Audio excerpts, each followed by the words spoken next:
قال ربک انہ هو الحکیم العلیم، تیرا پروردگار حکمت والا ہے، علم والا ہے۔ حضرت ابراہیم پوچھتے ہیں قال فما خطبکم ایھا المرسلون، بھیجے ہوئے لوگوں تمہاری مہم کیا ہے، آئے کیوں ہو؟ قالوا انا ارسلنا الی قوم مجرمین، مجرم قوم کی طرف ہم بھیجے گئے ہیں، پتھراؤ ان پہ کریں گے، ہر شخص کے لیے الگ الگ پتھر جو ہے معین کر دیا گیا ہے،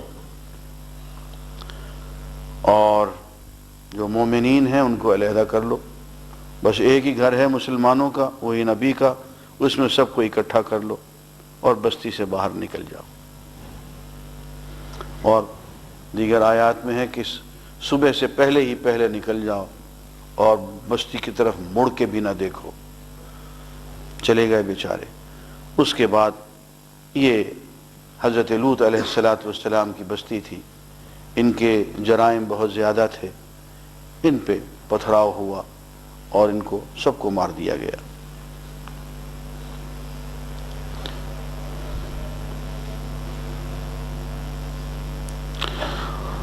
اور فرماتے ہیں کہ ہاں حضرت موسیٰ کا ذکر کہ جب ہم نے اس کو فرعون کی طرف بھیجا تو اس نے کہا میاں تم دو باتوں میں سے ایک چیز ہے، یا تم جادوگر ہو اور یا دیوانے ہو،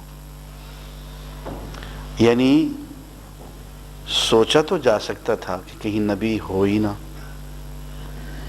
لیکن کتنا بدبخت آدمی ہے کہ اس نے کہا کہ دو باتوں میں سے ایک بات ہو سکتی ہے بس، یا تم بہت بڑے کوئی جادوگر ہو اور یا پاگل آدمی ہو۔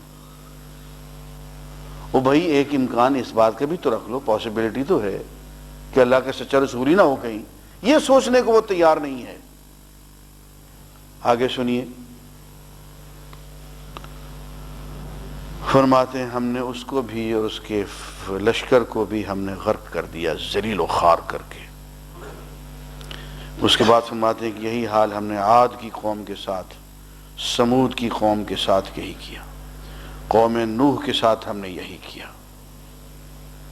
اور فرماتے ہیں دیکھو آسمان کو ہم نے بنایا ہے اور اپنے ہاتھوں سے بنایا ہے، اللہ اکبر۔ والسماء بنیناها بأید، ہم نے آسمان کو اور اس میں ہم وسعت کرتے چلے جا رہے ہیں۔ یہ پھر 20ویں صدی کی بات ہے کہ کائنات میں وسعت پیدا ہوتی چلی جا رہی ہے۔ یہ لیٹسٹ تھیوری ہے کہ اس کی جو ابعاد ہیں، اس کی جو لمبان ہے، طول اور عرض جو ہے وہ مسلسل پھیل رہا ہے، لیکن 1400 سال پہلے یہ بات لکھ دی گئی۔ ہم سائنس کو بنیاد نہیں بناتے ہیں تفسیر کی، سائنس کی مرضی ہے، قرآن مجید کی آ کے خوشہ چینی کرتی ہے، اس کے قدموں میں کر لے۔ قرآن کو ہم بنیاد بنائیں گے، سائنس کو نہیں۔ لیکن دیکھ لیں کہ کیسی کیسی باتیں ہمیں قرآن مجید میں مل رہی ہیں جو صرف 20ویں صدی میں آ کے ہمیں سمجھ میں آ رہی ہیں، اس سے پہلے سمجھ میں بھی نہیں آ سکتی تھی۔ ہم نے اپنے ہاتھوں سے آسمان کو بنایا ہے، وَإِنَّا لَمُوسِعُونَ، اور اس کو ہم وسعت دیتے چلے جا رہے ہیں۔ اب اللہ کے ہاتھ کیا ہوں گے؟ اللہ اکبر۔ ایسے موقعوں پہ اگر دل میں سوال آ جائے کہ اللہ کے ہاتھ کیسے ہوں گے تو ایک ہی جملہ کہنا چاہیے، کما یلیق لجلالتہ، جیسے اللہ جل جلالہ کی شان کے لائق ہے ویسے ہی اس کے ہاتھ ہیں۔ یہ مت کہو کہ اس کی 5 انگلیاں ہیں، اس کے 8 ہاتھ، اس کے 10 انگلیاں ہیں، اس کا ہاتھ سونے کا ہے اور چاندی کا ہے اور لوہے کا ہے، یہ کہنے کی کوئی بات نہیں۔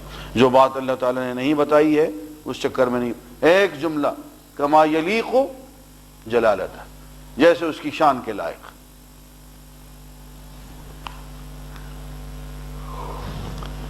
بسم اللہ کریں جی، باقی بعد میں پھر دیکھتے ہیں۔